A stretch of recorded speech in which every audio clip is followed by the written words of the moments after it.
Gloire à Dieu. Gloire au Seigneur Jésus-Christ. Nous allons prier. Seigneur, nous voulons te dire merci. Nous bénissons ton nom pour ce programme de séminaire des mariés. Merci Seigneur pour les différentes leçons que tu donnes à chaque foyer, à chaque famille. Seigneur, tu désires que nous ayons une compréhension holistique de tous les maux qui pourraient vraiment troubler les foyers. C'est pourquoi à cette heure précise, Seigneur, tu voudrais, Seigneur, nous enseigner par rapport aux maladies qui minent les foyers et également les remèdes qu'il faut considérer pour vaincre, affronter ces maladies. Seigneur, je prie qu'à l'instant, tu puisses réellement bénir quelqu'un et que les foyers qui souffrent d'une maladie soient guéris au nom de Jésus. Seigneur, je demande que l'Esprit de Dieu descende et enseigne chaque auditeur, afin que, Seigneur, les points d'ombre soient ôtés et que la compréhension nette, Seigneur, soit accordée à chacun au nom de Jésus. Merci, Seigneur. Au nom de Jésus, nous avons prié. Amen. Alors, nous bénissons le Seigneur pour ce programme. Alors, comme cela a été déjà annoncé tout à l'heure, nous allons voir ensemble les causes et remèdes des maladies courantes qui minent les foyers. Nous allons lire dans Daniel chapitre 12, le verset 4. La Bible dit, « Toi, Daniel, tiens secrète ces paroles et scelle le livre jusqu'au temps de la fin.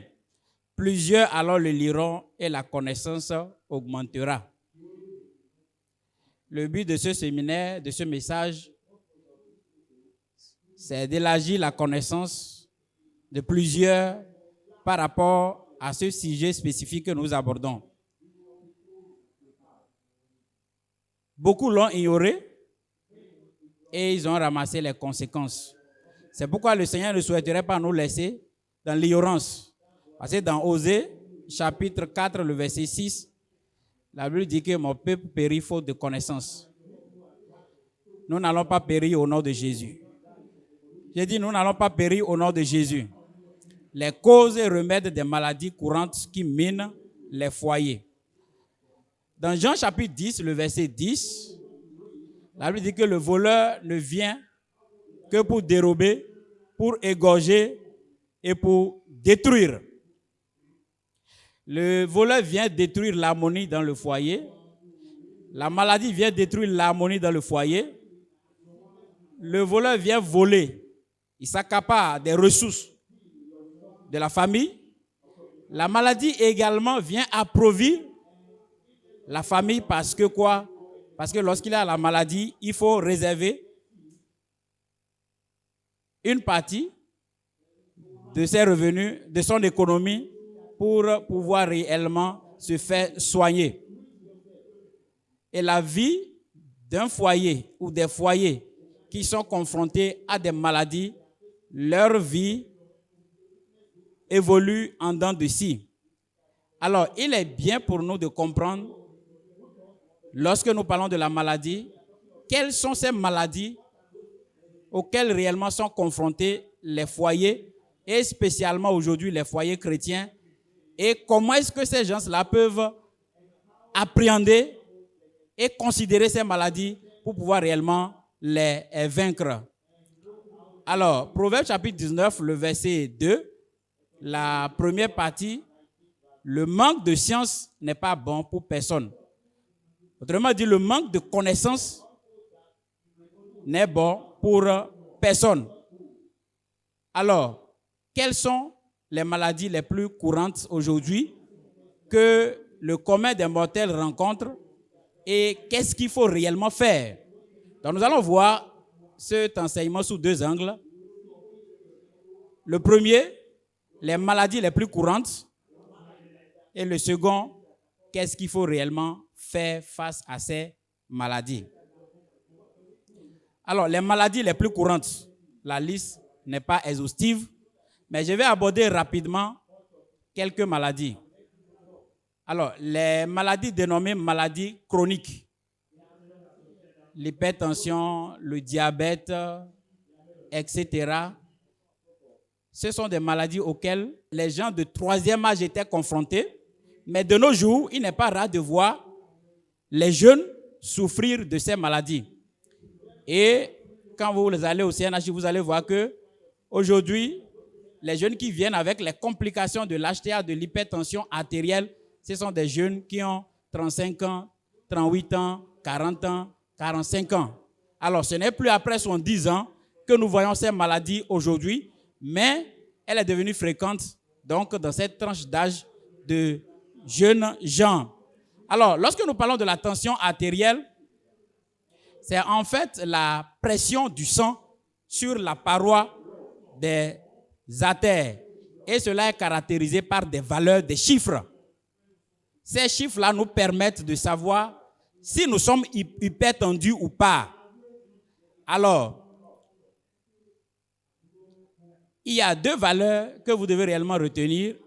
Il y a une valeur maximale qui est inférieure à 14 mm de mercure et il y a une minimale normale qui est inférieure à 9 mm de mercure également. Alors, lorsque l'une ou l'autre des deux valeurs est élevée, à quelques jours d'intervalle, c'est-à-dire la personne prend sa tension artérielle aujourd'hui, la valeur montre une augmentation au-delà de ces valeurs que j'ai données. Et également, quelques jours après, cela se confirme qu'il y a également une augmentation de la valeur qui dépasse ces valeurs minimales et également maximales. Alors cela évoque quoi? Une hypertension artérielle. Et quand nous constatons cela, il nous revient donc de faire un bilan afin d'évaluer la gravité de la maladie et également de chercher la cause et les facteurs favorisants ou les facteurs aggravants. Parce que quand on est atteint déjà d'une maladie, il faut éviter que cette maladie s'aggrave ou évolue vers la complication. Voilà pourquoi il est important de prendre les mesures qu'il faut, que ce soit les mesures hygiéno-diététiques, que ce soit la pratique des activités physiques, le sport, le nombre de marches qu'il faut. Et il est conseillé de faire la marche pendant au moins 30 minutes et ceci 3 fois par semaine. Alors, c'est le minimum qu'il faut.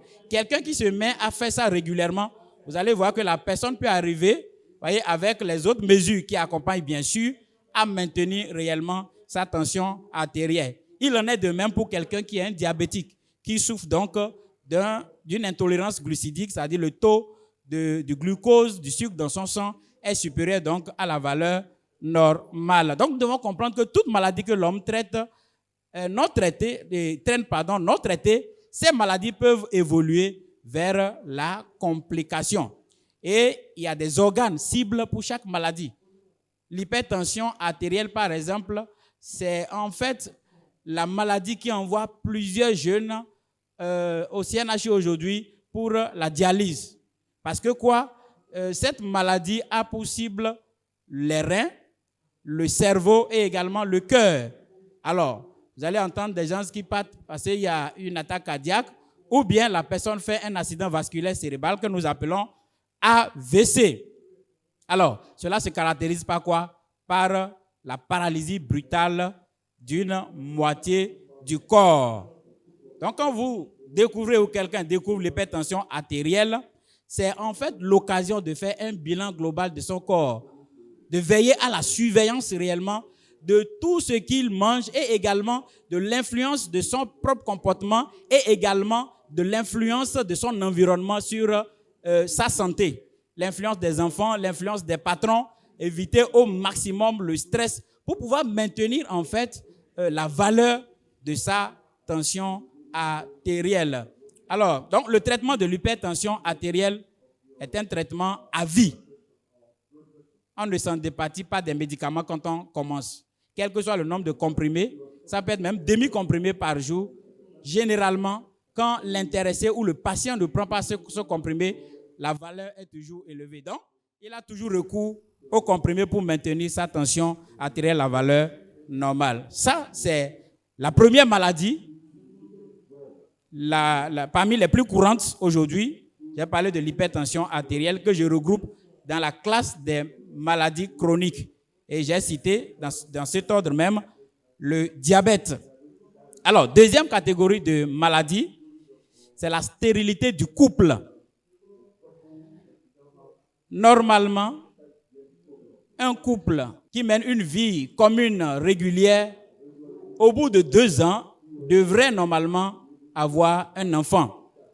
Alors, après 2 ans, il faut donc rechercher une difficulté de conception s'il n'y a pas d'enfant. Et lorsque nous parlons de la stérilité, il y a 2 types de stérilité. Majeure, il y a la stérilité primaire et la stérilité secondaire.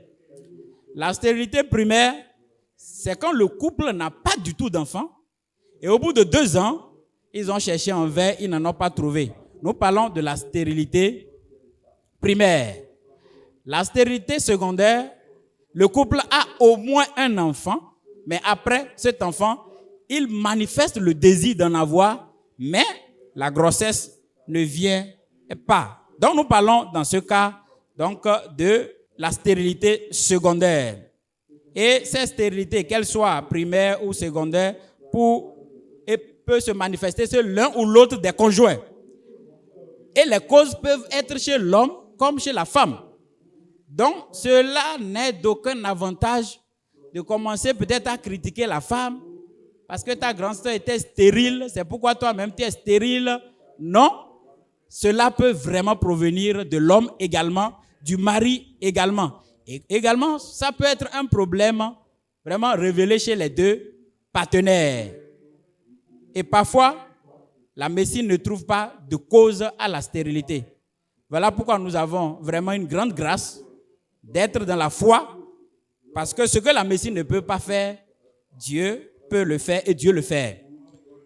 Et les principales causes de la stérilité sont, nous avons d'abord les malformations des organes génitaux, c'est-à-dire les organes génitaux ont peut-être l'ADN ou le patrimoine génétique de l'un des parents a déjà reçu un coup, a été attaqué à un moment donné. Parce qu'en science, on dit souvent, vous êtes ce que vos grands-pères ou bien ce que vos parents étaient. Alors, il y a une transmission en fait de l'anomalie des parents aux descendants, aux enfants. C'est ça que nous appelons les malformations des organes génitaux. Alors, deuxième chose, les séquelles d'infection des organes génitaux. Alors, lorsque vous voyez que vous avez des infections génitales, que ce soit infection urinaire, infection d'une partie de l'appareil reproducteur, il est très important vraiment de voir un médecin, de faire une consultation pour situer le problème. Alors, il s'agit de gonorrhée, de chlamydiose, etc. Plusieurs maladies aujourd'hui qui peuvent réellement entraver donc la possibilité d'être fertile et également de concevoir. Donc les infections des organes génitaux. Il y a également les anomalies de sécrétion de substances des hormones, par exemple, les hormones qui commandent le fonctionnement des organes génitaux. Vous voyez, le Seigneur a tout mis en œuvre pour que les hormones soient sécrétées, que ce soit chez la femme et chez l'homme. Et les quantités sont également mesurées par Dieu pour que vraiment chacun soit productif. Et c'est pourquoi il dit dans Genèse d'être fécond et également de nous multiplier et de remplir la terre. Parce que quoi, lui, il a déjà joué sa partition. Mais il y a parfois des anomalies de sécrétion de ces substances-là qui peuvent réellement exposer à ce problème. Il y a également les maladies qui atteignent les organes génitaux à des moments différents, comme le fibrome de l'utérus chez la femme. Donc, il faut une étude médicale, une consultation conjointe pour situer réellement là où le problème est et savoir comment remédier à ce problème. Et lorsqu'il n'y a pas de traitement possible pour obtenir une conception naturelle, nous voyons qu'il y a des gens qui font recours à ce que nous appelons la PMA, la procréation médicale assistée. La procréation médicale assistée. Et ne devons pas ignorer que cela a également des conséquences morales. Et une autre solution, c'est l'adoption d'enfants. Ou bien, au pire des cas, il y a des couples qui renoncent d'emblée d'avoir d'enfants parce qu'ils ont essayé fatigués et ils n'ont pas pu avoir d'enfants. Donc finalement, ils parviennent à une conclusion parce que c'est une décision à prendre ensemble. Vous voyez, c'est après maintes réflexions. C'est la résultante ou le résultat de ces réflexions menées à deux qui aboutit à une décision donnée. Est-ce que nous allons toujours continuer à espérer? Est-ce que nous allons procéder à une PMA? Est-ce que nous allons adopter un enfant? Etc., etc. Donc, en tant que chrétiens, nous devons être prudents de prononcer de façon hâtive la stérilité définitive. Le chrétien qui dit « je suis définitivement stérile », ça veut dire que sa foi a déjà reçu un coup. Parce que nous n'ignorons pas ce que la Bible nous dit dans Genèse chapitre 25, le verset 19 à 26. Rebecca a conçu après 20 ans donc de stérilité et la prière d'Isaac avait eu son effet. Vous voyez, donc quel que soit le nombre d'années que nous avons déjà fait. Nous avons fait 1 an, nous avons prié le Seigneur, la grossesse n'est pas venue. Nous avons fait 2 ans, nous avons prié, la grossesse n'est pas venue. 3 ans, 4 ans, 5 ans, notre situation peut ne pas être aussi pire comme celle de Rebecca. Mais gloire soit rendue à Dieu, quelle que soit la durée que cela prendra, le Seigneur va se manifester et la gloire va lui revenir au nom de Jésus. Alors, troisième maladie que nous allons aborder, les nodules du sein. Les nodules du sein. Les nodules du sein, c'est en fait de boules dans le sein des femmes. Lorsque vous constatez en tant que femme, jeune fille ou femme, qu'il y a l'apparition de boules dans l'une ou l'autre de vos seins, il faut faire une exploration attentive. Il peut s'agir d'une lésion bénigne, c'est-à-dire non grave, comme il peut s'agir également d'une lésion maligne. Et vous savez bien, quand il y a une lésion qui est vraiment bénigne, c'est-à-dire non grave, elle peut toutefois évoluer vers une lésion très grave lorsque on ne prend pas précaution ou bien la détection n'a pas été vraiment faite de façon précoce. Donc, il est important pour les femmes de faire ce que nous appelons une autopalpation mammaire pour voir réellement l'état ou l'intégrité, la morphologie de leur sein et pouvoir réellement prendre des précautions qu'il faut. Alors, aujourd'hui, ce cas de maladie devient monnaie courante parce que, à cause de comportements alimentaires, les aliments trop grillés, l'huile calcinée, carbonée, qu'on prend pour frire le poisson plusieurs fois parce que nous voulons faire économie. Mais nous devons savoir que ce sont des substances toxiques que ces huiles génèrent et ces substances sont capables d'entrer dans le patrimoine de l'homme et de modifier le comportement des cellules qui échappent donc dorénavant à tout contrôle de votre organisme et exposent votre corps à une multiplication anarchique des cellules et qui évolue bien sûr vers ce que nous connaissons bien, le cancer. Alors, la quatrième maladie, les hémorragies génitales chez la femme. C'est en fait l'écoulement abondant ou une perte abondante donc, de sang à partir de l'organe génital de la femme. Ça devient vraiment inconfortable lorsque cela devient répétitif. Alors, quelles en sont les causes?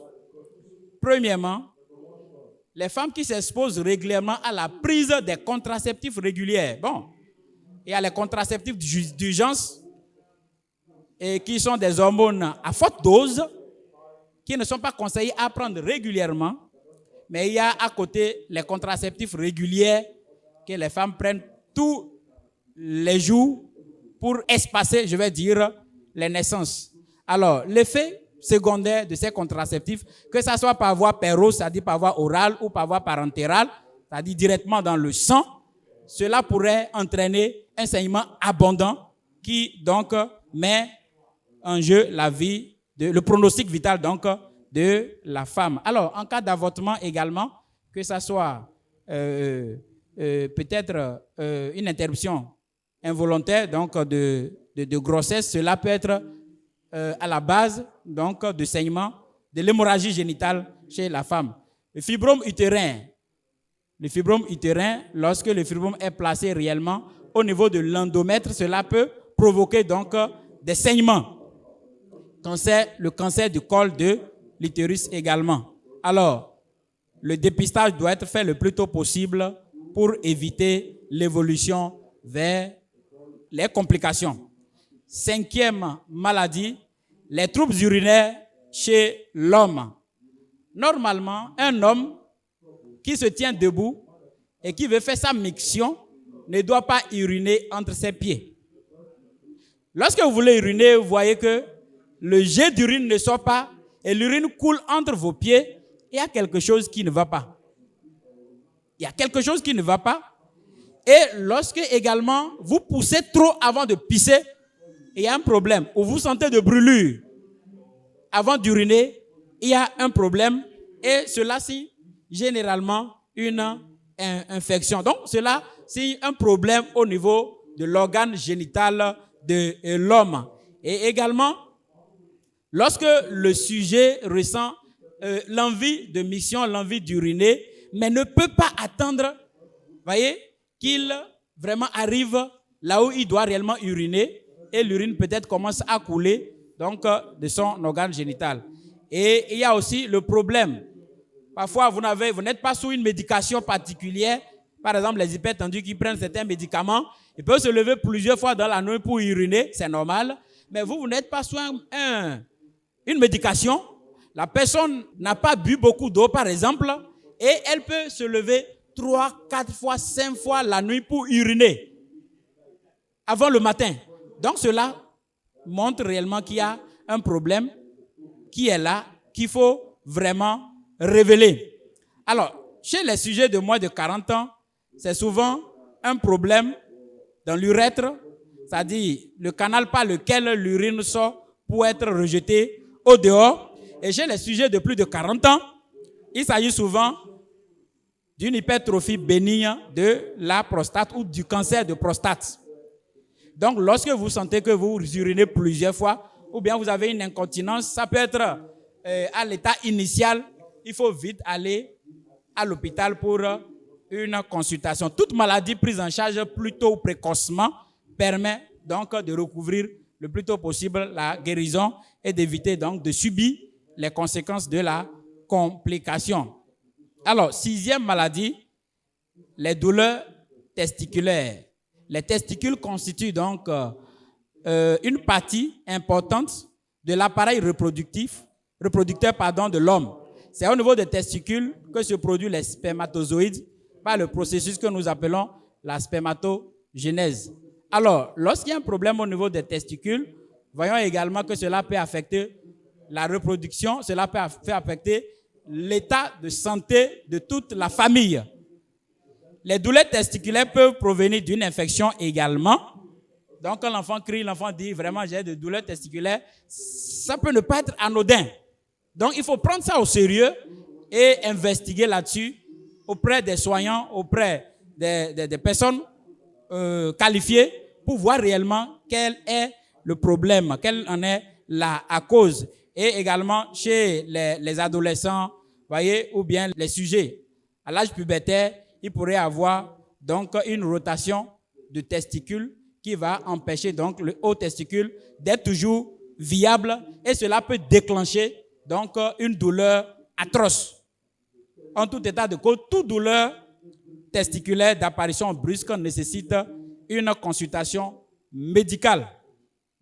Lorsqu'il y a les lésions testiculaires et ces lésions sont bilatérales, c'est-à-dire les deux testicules sont atteints, cela peut être à l'origine d'une stérilité définitive chez l'homme.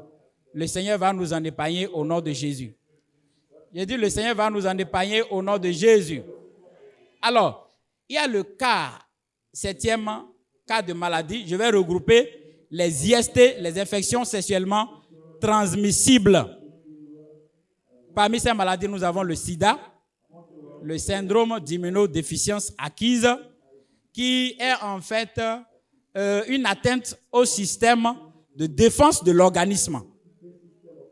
Voilà, et cela est causé par un virus.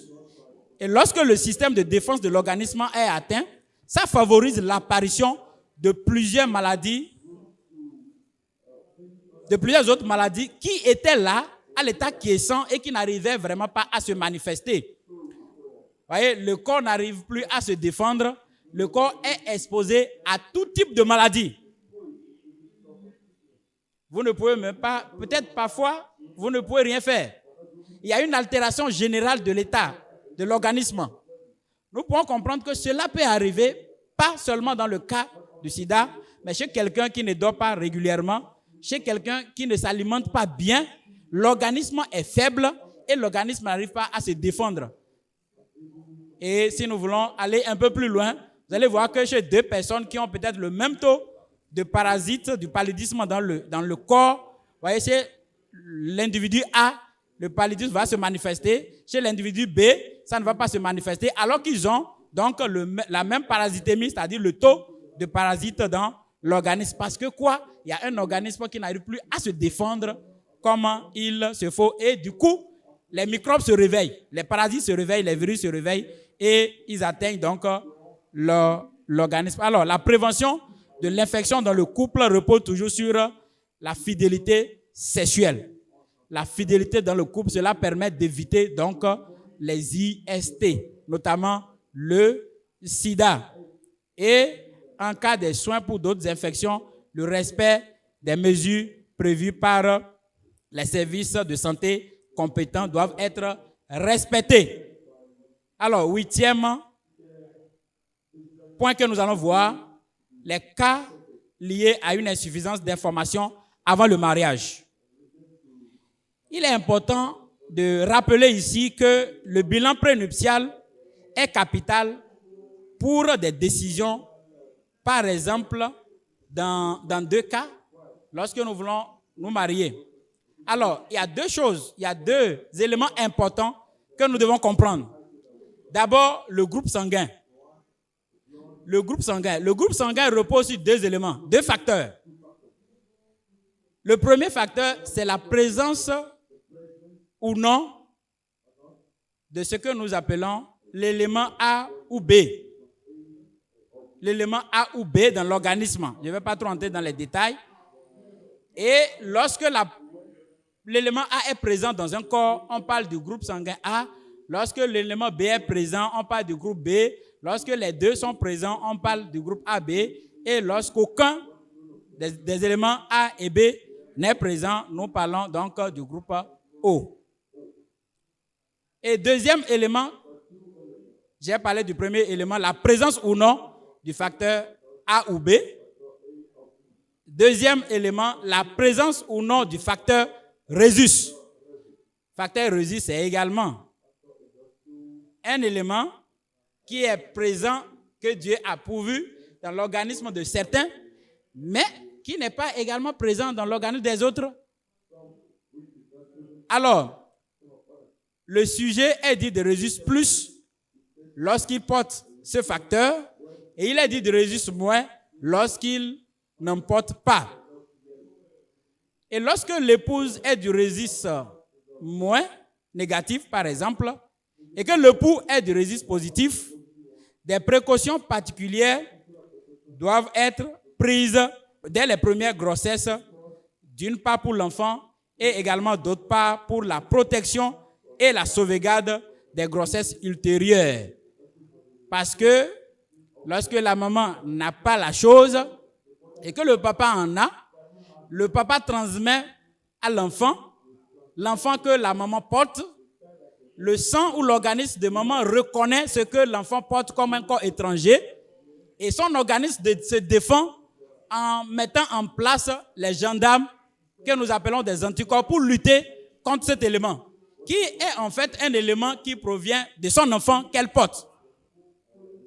Alors, pour éviter que ces gendarmes attaquent l'élément, qu'est-ce que nous faisons?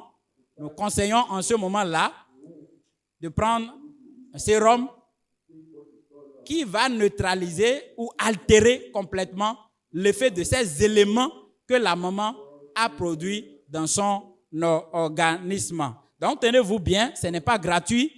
Un seul sérum anti-D coûte au moins 30 000. Au moins 30 000. Voilà. Donc, il y a des dépenses que nous pouvons éviter si nous connaissons certaines choses au préalable avant de nous engager et de prendre telle ou telle décision. Alors, le groupe sanguin est capital, est très important pour des gens qui veulent réellement s'engager sur le chemin du mariage. Alors, deuxième chose après le groupe sanguin, c'est en fait la drépanocytose.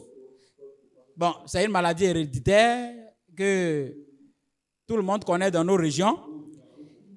Et lorsque chacun des conjoints porte un indicateur de la maladie, ça veut dire qu'il y a un risque très important que l'enfant ou le futur bébé porte également la trace de la maladie ou bien même souffre de cette maladie, ce qui est grave.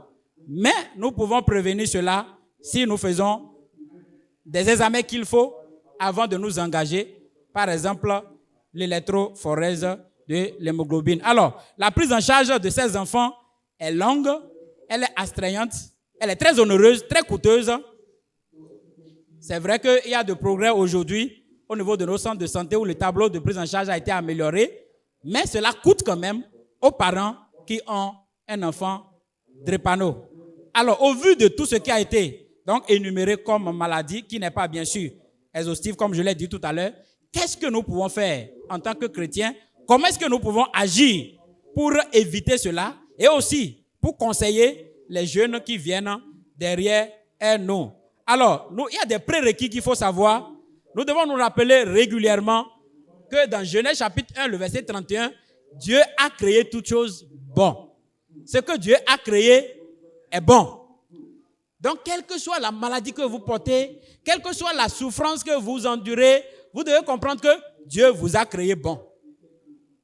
Vous êtes bon.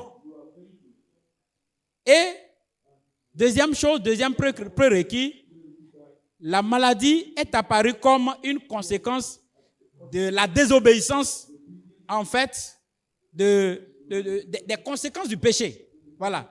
La maladie émane des conséquences du péché. Et le péché, c'est la transgression de la loi. 1 Jean chapitre 3, le verset 4. Quiconque pratique le péché transgresse la loi et le péché est la transgression de la loi. Le péché est la transgression de la loi de Dieu, des commandements de Dieu.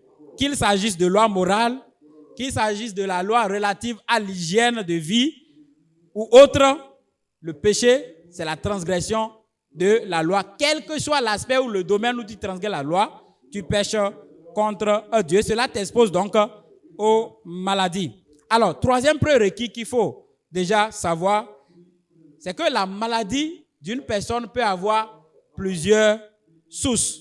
Ça peut être dû au péché de la personne, comme dans Jean chapitre 5, le verset 14, pour ce malade qui se tenait donc à la porte et qui était malade depuis 38 ans et qui n'arrivait donc pas à se jeter dans l'eau. Et Jésus-Christ a dit, tu as été guéri, mais va et ne pêche plus de peur que quelque chose de pire ne t'arrive. Ça veut dire que le péché peut être donc la cause de la maladie dans la vie d'une personne. Autre chose, le péché d'une communauté peut envoyer la maladie sur tout un peuple. Rappelons-nous du cas de Pharaon qui résistait donc à l'injonction de Dieu. Nous voyons que la peste que Dieu envoyait n'était pas exclusivement dirigée contre la maison de Pharaon, mais c'est une peste où ce sont des pestes qui sont répandues donc sur toute la population égyptienne. Également, le péché des descendants peuvent vraiment affecter la santé des parents. Également, la maladie peut provenir de l'attaque satanique.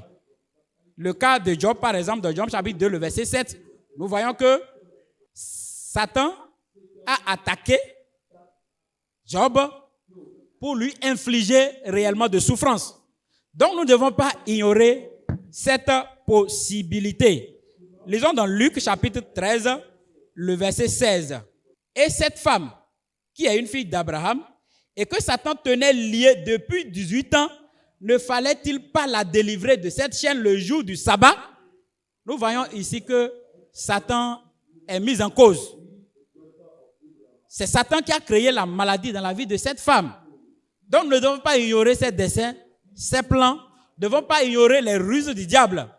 La Bible dit qu'il rôde comme un lion rugissant, cherchant qui il dévorera. Il ne va pas te dévorer au nom de Jésus. J'ai dit, Satan ne te dévorera pas au nom de Jésus. Parce que tu portes la marque de Jésus et il ne te fera jamais la peine au nom de Jésus.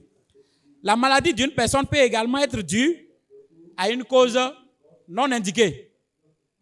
On a fait des examens, on ne sait pas. On a prié, il n'y a pas de révélation. Qu'est-ce qui a causé cela? On ne sait pas. De toutes les façons, le chrétien doit toujours se référer à Dieu parce que la cause, l'étiologie d'une maladie soit connue ou qu'elle soit non connue, Dieu détient toujours la solution.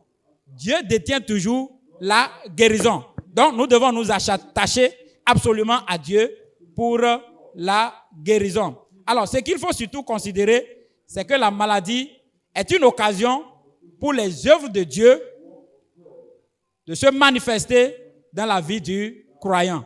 Jean chapitre 9, le verset 3. La Bible dit, Jésus répondit, ce n'est pas que lui ou ses parents aient péché, mais c'est afin que les œuvres de Dieu soient manifestées en lui. Alors, cette maladie, c'est pour la gloire de Dieu.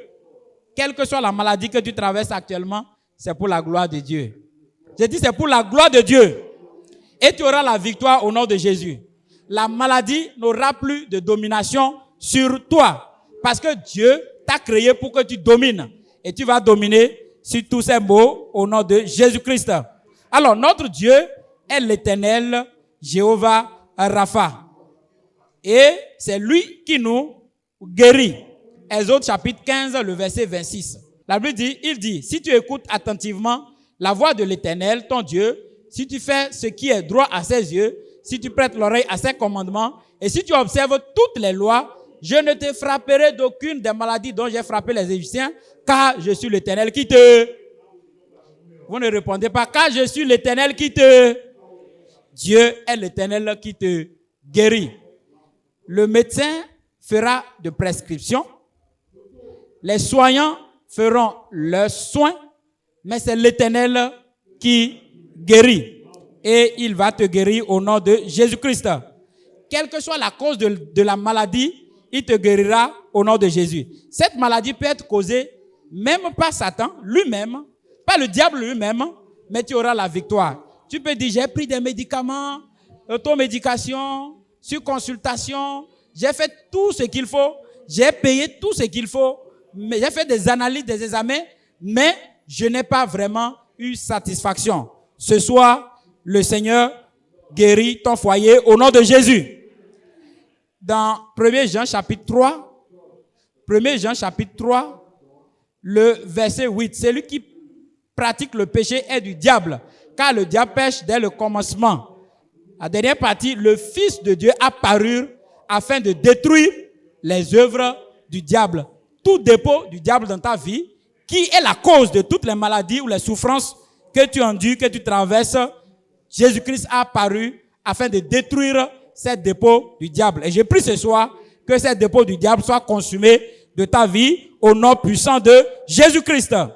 Alors, il nous dit que la guérison accompagnera ceux qui auront cru.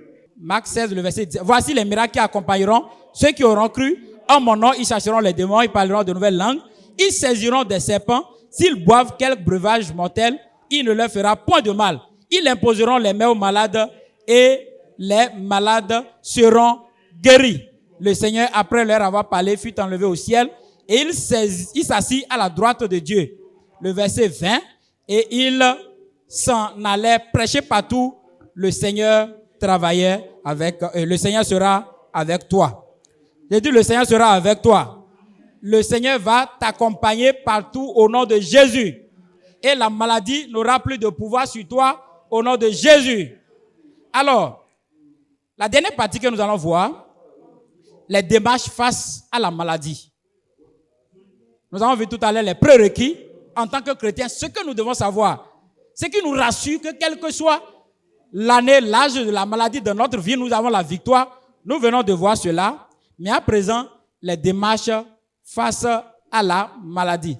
Celui qui ignore sa maladie, celui-là s'apprête à ne pas en être délivré ou en être guéri de sitôt. Alors, pour faire face à la maladie, la parole de Dieu nous montre les démarches à suivre. Premièrement, nous devons beaucoup nous investir dans la prière. Dans la prière. Et notre prière doit se baser sur certaines promesses de Dieu. Par exemple, la promesse de guérison. Il ne sert à rien de cacher sa maladie et de toujours élever les requêtes de prospérité tout le temps. Seigneur, rends-moi prospère, alors que la maladie est là. C'est la cause donc parfois de la pauvreté parce qu'elle prend une bonne partie de ton économie, de ton budget. Dieu nous promet la guérison et également la santé. Lisons dans Jérémie, chapitre 33, le verset 6. Jérémie 33, le verset 6. Voici, je lui donnerai la guérison et la santé. Je les guérirai et je leur ouvrirai une source abondante de paix et de fidélité. Vous n'avez pas dit Amen. Il dit, je leur donnerai la guérison et la santé. Je les guérirai. Je leur ouvrirai une source abondante de paix et de fidélité. Toute chose est possible à celui qui croit en Dieu. Christ nous a rachetés de la malédiction de la loi. Dans Galates chapitre 3, le verset 13. Et Christ est chargé également de nos maladies. Dans Galates chapitre 2, le verset 20. Si nous vivons maintenant, ce n'est plus nous-mêmes qui vivons, mais c'est Christ qui vit en nous.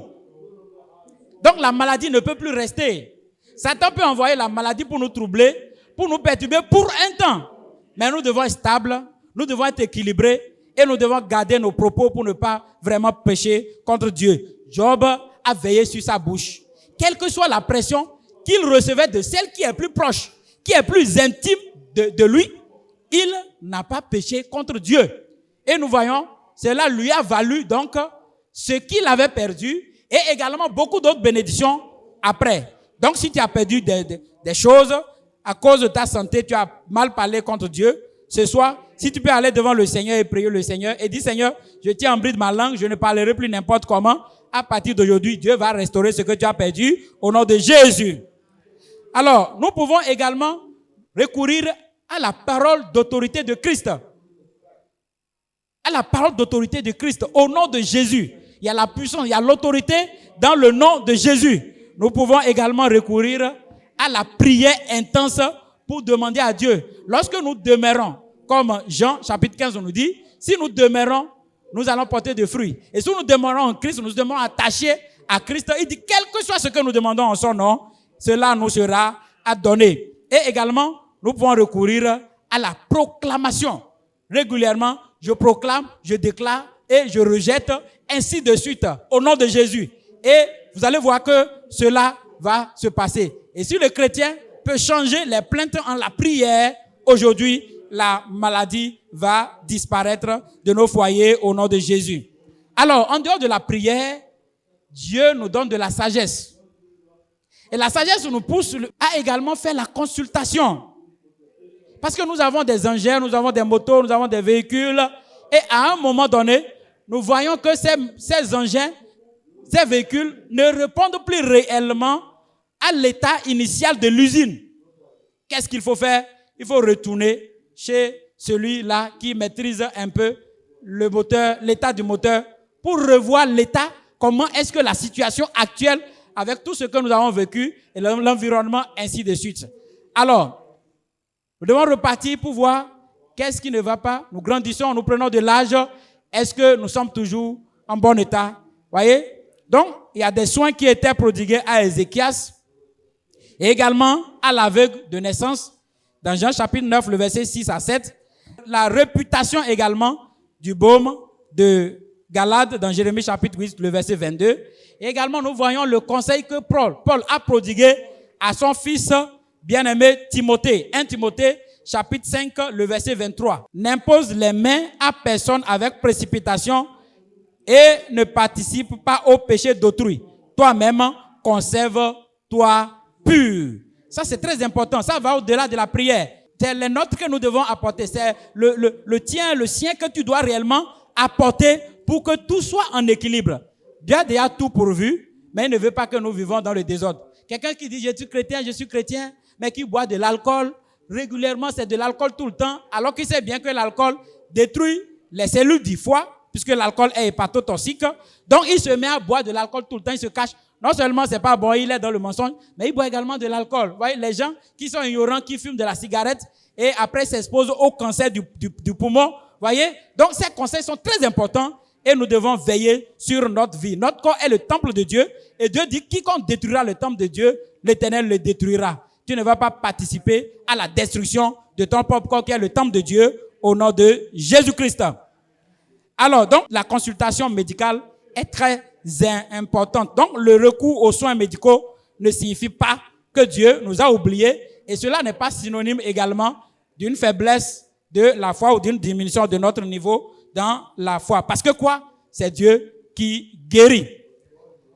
Alors, pour finir, l'obéissance, après la prière, la consultation médicale, l'obéissance aux lois de la santé et de la guérison. Alors, la vie est régie par des lois et des principes. La vie chrétienne également est régie par des lois et des principes.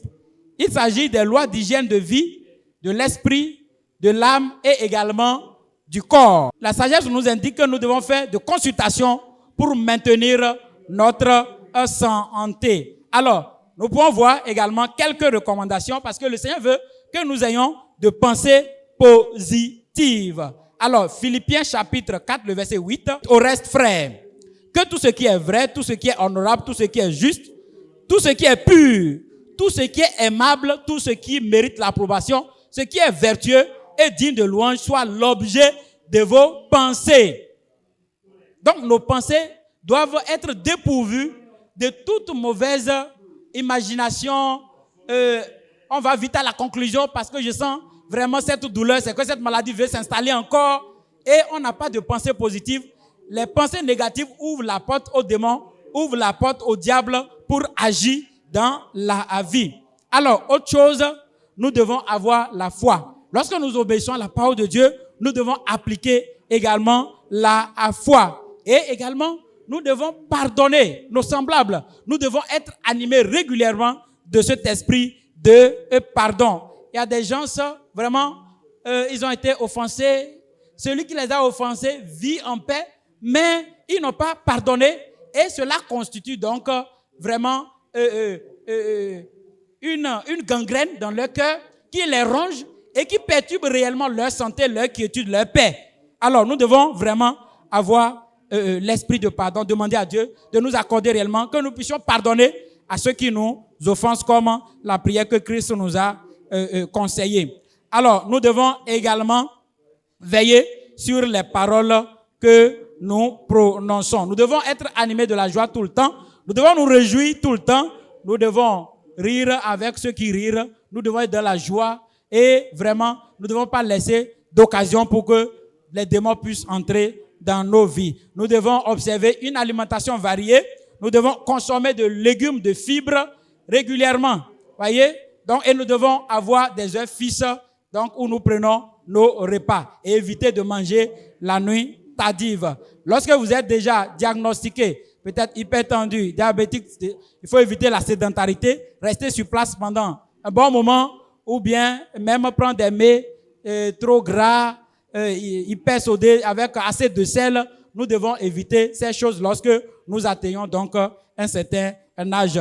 Nous devons pratiquer régulièrement l'exercice physique. Je l'ai dit tantôt au début de mon intervention qu'il faut pratiquer pour éviter, donc pour prévenir un peu ces maladies.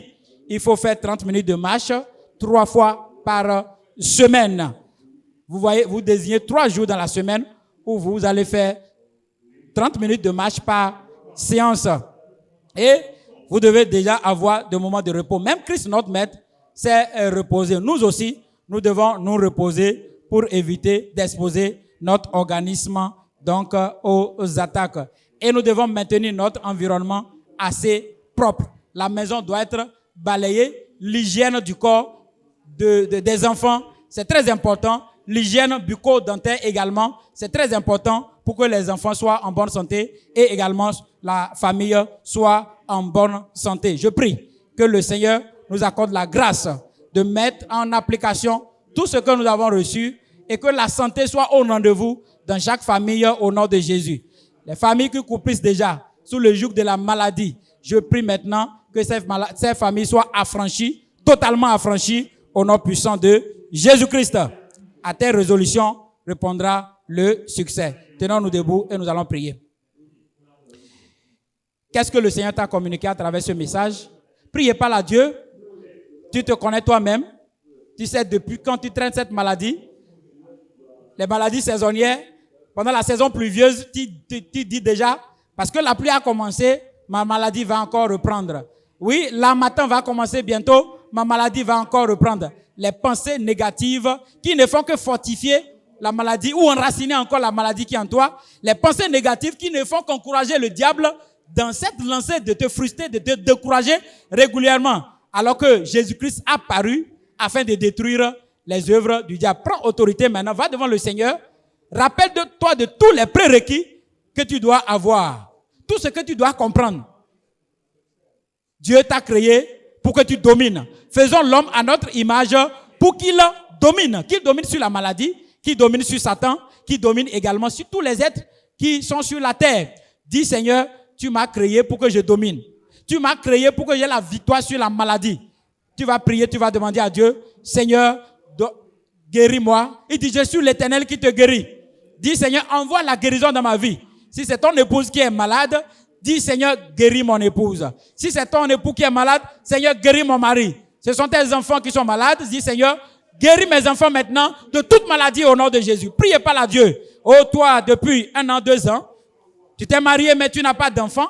Et tu regardes toujours le ciel, tu attends Dieu pour que Dieu a déjà tout fait. Dieu a tout pourvu. Tu iras devant le Seigneur. Il dit qu'il n'y aura pas de femme qui avorte de femme stérile dans sa maison. Telle est sa promesse. Réclame la promesse de Dieu. Dis Seigneur, sur la base de cette parole, je réclame mon enfant. Je réclame mon bébé au nom de Jésus. Priez pas à Dieu. Ne regarde pas le nombre d'années que tu as déjà fait dans ce lien. Ne regarde pas vraiment la douleur que tu ressens, mais regarde à Christ. Et le regard sur Jésus. C'est lui qui peut te délivrer. C'est lui qui peut te guérir. Dis Seigneur, guéris-moi. Seigneur, guéris-moi. Débarrasse toute maladie de mon foyer, de ma vie, de la vie de mon époux, de mon épouse, de la vie de mes enfants. Au nom puissant de Jésus. Dis Seigneur, toute maladie que le diable a mise dans ma vie pour vraiment détruire mon économie, pour affaiblir mon économie, que ces maladies disparaissent dans le nom de Jésus. Prie le Seigneur et demande à Dieu que le Seigneur visite ton foyer. Tous les organes qui ne sont plus fonctionnels, qui ne sont plus viables, de la tête jusqu'aux pieds, tu vas dire Seigneur, rends la vie à ces organes. À l'instant même où nous prions Seigneur, que la vie descende du ciel et pénètre ces organes dans le nom de Jésus. Oh, si on a dit voilà, tu es diabétique parce que ton pancréas n'arrive plus à sécréter de l'insuline, tu vas dire Seigneur, donne de la vie à mon pancréas. On dit tu es atteint d'AVC, tu as une hémiplégie ou une paraplégie, tous les membres sont paralysés, tu vas dire Seigneur, je révoque cela maintenant. Donne du tonus à mes nerfs.